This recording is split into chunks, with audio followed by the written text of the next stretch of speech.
हर जगह घाटे में है। किसी राष्ट्र को उठा लीजिए, महाराष्ट्र में उत्तर प्रदेश के बाद सबसे ज्यादा सीटें हैं, 48 लोकसभा की। पिछली बार उनके पास 48 में 42 थे, अब की बार 12 गुना जीती हैं महाराष्ट्र में। बंगाल में 42 सीटें हैं, पिछली बार इनके पास 18 सीट जीत गए थे, अब की बार 5 गुना जीती हैं। बिल्कुल विपरीत माहौल है। बिहार में 40 सीटें हैं, पिछली बार इनके पास 39 थी, मात्र एक था लालू और कांग्रेस के बीच में। अब की बार नीतीश के लौटने के बाद भी 22 से 24 सीट वहां जो गठबंधन है कम्युनिस्ट पार्टी का, कांग्रेस पार्टी का और समाजवादी पार्टी और लालू जी की पार्टी का, 22 या 24 सीटें वहां जीत रहा। हर हटकंडे हुए जनता लखेटने वाली है। ये बेईमानी की इंतहा कर दिया। ठीक कहा आपने, भाग जाई ना, इस देश का जनता भगाई। हर तानाशाह, हर बेईमान का यही असर हुआ है। बेसी अहंकारी रावण हुए, लेकिन रावणों का नाश भइल कि ना भइल, तो इनके भी अहंकार का नाश होना है, निश्चित होना। याचिका दायर किया कि जून तक का मोहलत दीजिए ताकि चुनाव पार हो जाए, लेकिन याचिका खारिज करके सुप्रीम कोर्ट ने कहा 24 घंटे में दो चुनाव आयोग को। अब चुनाव आयोग को जानकारी दे दी। अब चुनाव आयोग देगा 15 तारीख तक की। कल ही 15 है ना, आज तो 14 है। अब कल तिथि है, देखिए क्या सामने आता है। अगर लिस्ट में नाम आता है कि ललित मोदी ने भी 4000 करोड़ रुपया इस पार्टी को चंदा दिया है, तो क्या ये साबित नहीं हो जाएगा कि ये चोर चोर मौसियार भाई थे? आधा लूट के उल्लंघन भाग गया, आधा लूट के ये देश को खरीद रहे हैं। इसको रहते हुए जनता लखेटने वाली है। ये बेईमानी की इंतहा कर दिया। ठीक कहा आपने, भाग जाई ना, इस देश का जनता भगाई। हर तानाशाह, हर बेईमान का यही असर हुआ है, इसका भी यही असर होगा। ये मनोबल तोड़ रहा है। ये क्या तोड़ेगा? इसकी मीडिया तोड़ रही है। ऐसी ऐसी खबरें, ऐसा ऐसा आपके दिल को दहलाने वाला समाचार कि जैसे लगता है कि ये भैया अभी तक जना तो सदा सर्वदा खातिर। एहू से बेसी अहंकारी रावण हुए, लेकिन रावणों का नाश भइल कि ना भइल, तो इनके भी अहंकार का नाश होना है, निश्चित होना। समीक्षा करने के लिए जनता के बीच में जाइए और जनता को जगाइए। जनता जग गई। अभी देखिए पोल खुल रहा धीरे धीरे। एगो हेत्ती मुठ का चुनाव रहल है चंडीगढ़ में। ए बाबू बंद कर मोबाइल अपन, खरीद घरे में जाके पूछ। अभी आपने चंडीगढ़ में मेयर का चुनाव हुआ। मेयर के उस चुनाव में क्या क्या हुआ, सारी दुनिया देख के हैरान रह गई। हमको सर में नहीं आ रही। गिने चुने वोटों की गणना में विपक्ष की पार्टी के सारे वोट खराब, और हम कम से कम आधा कम। और तब वो हम रोजा रमजान का दिन है और टाइम ऐसा है कि इस समय थोड़ा चढ़ जाता है। साफ बना दिया गया। गलती ये हो गई कि सीसीटीवी कैमरा लगा हुआ था, ये बैलेट पेपर को जो खराब कर रहे थे सब उसमें फिल्म बन गई। आपत्ति हुई, सुप्रीम कोर्ट ने मंगा लिया पूरी फाइल, और जब देखा तो हम नहीं, सुप्रीम कोर्ट ने कमेंट किया कि यह लोकतंत्र की हत्या हो रही है, हम लोकतंत्र की हत्या नहीं होने देंगे। जब वो इंटरफेयर किया तब जाकर के जो बेईमान थे उनको सजा मिली, और जो बेईमानी से हरा दिए गए थे उनको पद और प्रतिष्ठा मिली, और जो बेईमानी से जीते थे उनको बाहर किया गया। आप सोच लिए, एक मेयर नहीं बर्दाश्त तो देश में प्रधानमंत्री पद बर्दाश्त होगा? ये तानाशाही विचार है, जल्दी बर्दाश्त करने वाले लोग नहीं है। ये हर हथकंडा अपनाएंगे। माननीय सर्वोच्च न्यायालय ने कहा कि भाई इस देश में चुनाव कराने के लिए, निर्वाचन के लिए आयुक्तों की जो व्यवस्था है, तो आयुक्तों की नियुक्ति कैसे की जाए, इसके लिए मेरा आदेश है कि कोई पद खाली होगा तो कौन बने उस पद पर दूसरा निर्वाचन आयुक्त, तो एक सदस्य उसके प्रधानमंत्री बन जाए और एक सदस्य प्रतिपक्ष के नेता बन जाए और एक सदस्य सर्वोच्च न्यायालय का चीफ जस्टिस बैठ जाए, तो पूरी ईमानदारी के साथ 3 निष्पक्ष लोगों को बैठा दिया जाए। बाबा साहब कह गए हैं कि संविधान बहुत अच्छा है, विश्व का सबसे अच्छा है, लेकिन इस संविधान की व्यवस्था लागू करने वाले अगर अच्छी नीयत से करेंगे तो, अगर उनकी नीयत में खोट होगा तो इस संविधान में वो ऐसा रास्ता निकाल देंगे कि देश का भंटाढार हो जाएगा। तो आज वही हो रहा है। कानून बनाने का अधिकार लोकसभा को है। सुप्रीम कोर्ट ने एकदम अच्छा आदेश दिया, सारे देश की जनता ने कहा बहुत अच्छा हो गया। सुप्रीम कोर्ट का जज भी बैठेगा, प्रधानमंत्री भी बैठेगा, नेता प्रतिपक्ष भी बैठेगा, एगो पद खाली भइल बा तक के कर सबसे सही योग्य आदमी बा बैठा दिया। लेकिन हद हो गई, बर्दाश्त नहीं है मोदी जी को। मोदी जी ने लोकसभा में ऑर्डिनेंस ला करके, एक बिल ला करके और सुप्रीम कोर्ट के उस फैसले को खारिज कर दिया। कहा कि हम कानून बनाते हैं कि एगो प्रधानमंत्री रहिया आ एगो प्रधानमंत्री अपना मंत्रिमंडल में से जेके नामित करिया रही आ एगो प्रतिपक्ष का नेता रही, तीनों जना मिलकर तय करी। इसमें दिखाई दे रहा कि नहीं बेईमानी? बताइए आप। जब हम ही मनोनीत कैले बानी केहू के, तो जो हम चाहब तो उन्हें वो न कही कि हाँ हमें नहीं बानी, ये ठीक रही। नियत ये है कि 2 मत के मुकाबले एक प्रतिपक्ष वाले की आवाज दब जाएगी। लोकतंत्र ये है, वो गिनती में जेकर बेसी होकर बात आई हो गई, वो नियुक्ति कर दी है। चलिए हर रास्ते से, क्योंकि जनता जब तो के 400 सीट जितावत किया तब भाई औंधाई काहे के बाबा, तब होखे तब फिर चुनाव। आप बेईमानी करते हो ईवीएम मशीन में। देश की जनता मांग करती है कि हमनी के भरोसा नहीं खे मशीन पे, बैलेट पेपर से वोट पड़े जैसे परधनिया में वोट पड़ेला। तू माने के तैयार नहीं था। जापान जहां ये मशीन बनी ईवीएम की, जापान में तो वोट पड़ता है बैलेट पेपर पे, अमेरिका इंग्लैंड में वोट पड़ता है बैलेट पेपर पे, लेकिन हिंदुस्तान में ई भैया ना मनिया वही में मशीन में वोट डाला जा। अगर मशीन में सही वोट पड़ता है और देश में लोकतंत्र की व्यवस्था है, वोट देने वाली यही जनता है और जनता की मांग है पूरे देश में हर जगह कि ईवीएम मशीन को हटा दिया जाए और बैलेट पेपर पे वोट करा दिया जाए, तो क्यों नहीं मान जाते भाई? क्यों नहीं मान जाते आप लोग इतने लोग बैठे हैं, गांव गिराव से आए हैं, आप लोगों के हिसाब से बताइए मशीन में वोट पड़ना चाहिए कि बैलेट से वोट पड़ना चाहिए? कितने लोग बैलेट से वोट चाहते हैं? अब बाकी लोग मशीन में चाहत हो जाए दादा, के चाहता अपने हाथ उठावा जाए। क्यों मशीनियों में वोट चाहता? कब फिर बतावा जा फिर से कि के चाहता कि बैलेट पेपर से वोट पड़ी तो निष्पक्ष रही। इस देश का हुई, कितना आदमी पिछवा ताकतों की हु का कैलो। हाँ, अपने मन की आवाज क्या है? अपने मन में आवाज है कि न मशीनिया ठीक बा तब डालो वही में, और नहीं तो ये सोचा तड़ा कि है भीतरी में क्या हो जाए। जो जहां है वहां से गलत का विरोध करे। हर जगह गलत का विरोध होगा तो एक दिन देश से इस बेईमानी की व्यवस्था भी खत्म हो सकती है। हो सकता है इसी बार खत्म हो जाए। अभी भी मैटर सुप्रीम कोर्ट में है, अभी भी इस पे अंतिम निर्णय नहीं आया।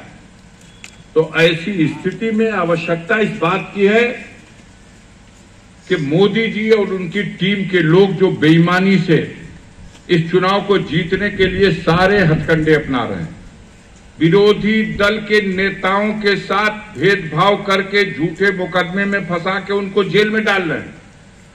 महाराष्ट्र में जो संघ है वो के नहीं खसो बक्सर, वो शिवसेना 19 सांसद थे उनके, उसके समर्थन से मोदी की सरकार बनी थी। अकाली दल के समर्थन से मोदी की सरकार बनी थी, लेकिन न अकाली दल को छोड़ा और न शिवसेना को छोड़ा। महाराष्ट्र में अपनी सरकार बनाने के लिए एक नाथ शिंदे को जो शिवसेना ही में था उसको तोड़ करके वो सरकार बना ली, गिरा दिया। आज उनकी उद्धव ठाकरे की सरकार को, उद्धव ठाकरे की सरकार को गिरा दिया। तो अब स्थिति यह है कि ये किसी को बख्शने वाले नहीं, और हम लोग इस अवसर पर आपके बीच में आए हैं। इन छोटी छोटी मीटिंगों बैठकों के माध्यम से चुनाव की घोषणा 2-1 दिन में हो जाएगी तो सब चुनाव शुरू होगा। गुजरात में 26 गो लोकसभा की सीट है। इस 2014 में भी वहां 26 जीत गए लोग, 2019 में भी 26 जीत गए लोग, बहुत पहिया तो 2024 में भी 36 जीती है। तो बढ़ल का, अब वो बढ़ के सीटिया तो 30 नहीं खे हो, उतने रह गए। लेकिन उसके बाद एक प्रांत ऐसा नहीं है जहां 2019 के जो चुनाव का रिजल्ट है उसको ये दोहरा दे। हर जगह घाटे में है। किसी राष्ट्र को उठा लीजिए, महाराष्ट्र में उत्तर प्रदेश के बाद सबसे ज्यादा सीटें हैं, 48 लोकसभा की। पिछली बार उनके पास 48 में 42 थे, अब की बार 12 गुना जीती हैं महाराष्ट्र में। बंगाल में 42 सीटें हैं, पिछली बार इनके पास 18 सीट जीत गए थे, अब की बार 5 गुना जीती हैं। बिल्कुल विपरीत माहौल है। बिहार में 40 सीटें हैं, पिछली बार इनके पास 39 थी, मात्र एक था लालू और कांग्रेस के बीच में। अब की बार नीतीश के लौटने के बाद भी 22 से 24 सीट वहां जो गठबंधन है कम्युनिस्ट पार्टी का, कांग्रेस पार्टी का और समाजवादी पार्टी और लालू जी की पार्टी का, 22 या 24 सीटें वहां जीत रहा। हर हथकंडे अपनाए हुए हैं। दिल्ली में 7 सीट में 7 जीतल रहुआ। अब उम्मीद है कि 7 में 7 हार जाएंगे। आम आदमी पार्टी और कांग्रेस के बीच में समझौता हो गया। हरियाणा में 10 में 10 जीतल रहुआ, 10 में 2 को जीत जाए तो बड़ी बात है। ये अखबार टीवी में जो आ रहा ये सच्चाई नहीं है। बेचैनी ये है कि 2 दिन पहले हरियाणा का चीफ मिनिस्टर से इस्तीफा लिया गया है और नए चीफ मिनिस्टर को एगो सैनी साहब के कातों पे नहीं खे बैठत लड़ैया, तो कैसे बैठी? तो एगो सैनी साहब को बना दिया जाए। ये आप ही में है सैनी। कुशवाहा जी को बना दिया हरियाणा का चीफ मिनिस्टर, यादव जी को बना दिया मध्य प्रदेश का चीफ मिनिस्टर। जो कटोरा लेके भीख मंगवावे के कहत रहा ओके उत्तर प्रदेश का मिनिस्टर। याद बा कि ना? पंचायती राज विभाग, अल्पसंख्यक विभाग, हज विभाग, कुल क्या तमाशा है। जनता ने खारिज कर दिया दारा सिंह चौहान को, उन्हों के मिनिस्टर। लोकतंत्र को मनमानी बना दिया। बाबा साहब का संविधान तो ऐसा नहीं कहता। बाबा साहब का संविधान कहता है कि जनता जिसके पक्ष में बहुमत देगी उसके सर पर प्रधानी की पगड़ी बनाएगी, चाहे देश के प्रधानमंत्री की पगड़ी बनाएगी। लेकिन मोदी क्या करते हैं? गाजीपुर की जनता 1.25 लाख वोट से मनोज सिन्हा को हरा देती है। अब मोदी जी का दुलार और प्यार ले जाकर के जम्मू कश्मीर का एलजी बना देते हैं। तो जनता के फैसले को स्वीकार नहीं कर सकते ये लोग। इसलिए जनता को ये देखना पड़ेगा कि मोदी और उनकी टीम जो मनमानी करने पे आमादा है, इसको सत्ता से बेदखल किया जाए, देश के लोकतंत्र को बचाया जाए। देश में संविधान है और संविधान की व्यवस्था को बरकरार रखा जाए। तो ये लड़ाई उत्तर प्रदेश में सबसे बड़ी जिम्मेदारी समाजवादी पार्टी के कार्यकर्ताओं की है, क्योंकि माननीय अखिलेश यादव जी ने कहा है और यही सच है, 80 सीटें हैं लोकसभा की उत्तर प्रदेश में। अगर उत्तर प्रदेश में समाजवादियों ने मन बना करके जो फार्मूला दिया है माननीय अखिलेश जी ने पीडीए का, पिछड़ों को, दलितों को, अल्पसंख्यकों को फोकस करके अगर एक जगह आप लामबंद कर दिए, खड़ा कर दिए, तो दुनिया की कोई ताकत नहीं है जो मोदी का रथ का चक्का उत्तर प्रदेश में धंसने से बचा ले। मोदी का चक्का अगर उत्तर प्रदेश में धंस गया तो ई घाटा कहीं ना मेकअप हुई। कारखाना है, कारखाना का घट्टी भरसाई झोकला से ना पूरा होला। ये 80 सीट है और 80 सीट में अधिकांश सीटों पे हार रहे हैं ये लोग, डरे हुए हैं, घबराहट में हैं। गाजीपुर के तो हलवा सोहन बुझत रहा सो, हमारी सजा करा दिया मुकदमे में फंसा के, साजिश करके। जो खातिर हमारी हुई है इस 5 साल के कार्यकाल में, आप तो इतने देखा तो कि हमको वोट देके तो क्या एमपी बनौले रहिया, लेकिन ओकरा बाद हमरा पे का बीतल बा। एक बार टीवी, रेडियो, सोशल मीडिया पे कुछ खबर मिलत रहा कि ना मिलत रहा? बताओ जा। बड़ा मेहरा के बोलत हुआ ये जगह फिल्म नहीं खे बना, कुछ खबर मिलती थी। हम ना गुहार लगैले कि ये भैया 5,64,000 गाजीपुर के किसानों ने, मजदूरों ने, नौजवानों ने, गरीबों ने वोट देके 5,64,000 वोट मिलल रहे, तब हम एमपी बनल रहूं। और आपके उस अरमान को, आपके उस फैसले को षड्यंत्र करके, धोखा देके, साजिश करके, सत्ता का दुरुपयोग करके इन्होंने खत्म कर दिया। 5 साल हो गया जेसीबी लगा के खनत हुआ सो, खेत खन दो, बगीचा खन दो, घर खन दो, अस्पताल गिरा दो, स्कूल गिरा दो। सुनत रहा जा।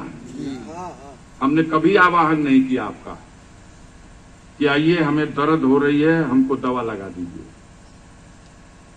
भगवान ने जो सामर्थ्य और बुद्धि दी थी, हम लोग संविधान को, कानून को मानने वाले लोग हैं, उस रास्ते से हम इनके खिलाफ लड़ते रहे, न्याय प्राप्त करने के लिए संघर्ष करते रहे, हिम्मत नहीं टूटी। और हम आपको इसलिए नहीं पुकारे कि आप आओगे तो इस आग में आप भी जल जाओगे। समय आने वाला है और वो समय आपका है। वो फैसले की घड़ी जो हाई कोर्ट और सुप्रीम कोर्ट में होगी वो हम लड़ लेंगे। और हमने लड़ा और आपने देखा कि ये हमको जेल में डाल करके मस्ती ले रहे थे कि अब पर्चो ना भर सकेला, लेकिन हम हाई कोर्ट में गए, अपील किया, हाई कोर्ट ने जमानत दिया, सुप्रीम कोर्ट गए, हमारी अपील पे सुनवाई हुई और गाजीपुर की अदालत से सजा के जो फैसला था उस फैसले को स्थगित कर दिया गया हमारी अपील के निस्तारण तक के लिए। और फिर से एक अधिसूचना जारी हुई। अफजाल अंसारी जिंदाबाद, अफजाल अंसारी समाजवादी पार्टी, और फिर से एक अधिसूचना जारी हुई लोकसभा से, और लोकसभा की अधिसूचना के माध्यम से मेरा संसद का पद जो समाप्त कर दिया गया था, फिर से संसद पद की सदस्यता बहाल की गई।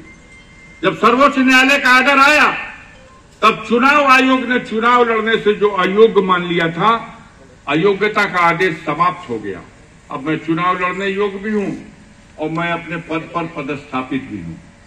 ये लोग लड़े लगला, ये साहब फुल आर्डर करत हैं, लेकिन जबले फैसला नहीं हो जात तबले इनके एमपी का तनख्वाह ना मिले के चाहिए। हमने कहा मंजूर है, अफजाल अंसारी तनख्वाह नहीं लेंगे, भत्ता ना मिले के चाहिए।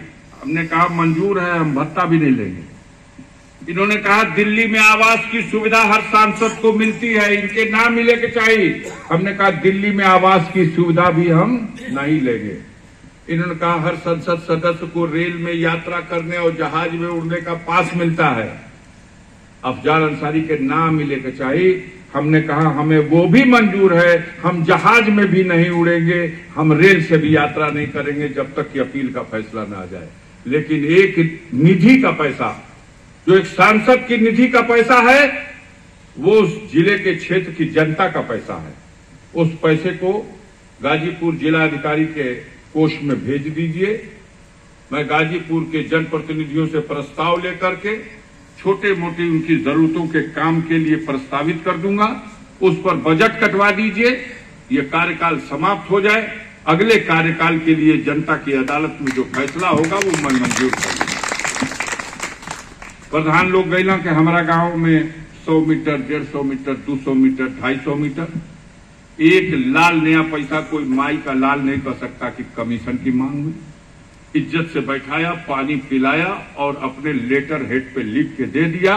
मैं अफजाल अंसारी सांसद गाजीपुर प्रस्तावित करता हूं कि इस गांव में प्रधान के खाते में ये 150 या 200 मीटर का जो प्रस्ताव है, फलाना का द्वार से फलाना का द्वार तक सीसी रोड बनाने का पैसा दे दिया जाए। ये लेटर लिख के भेज दिया।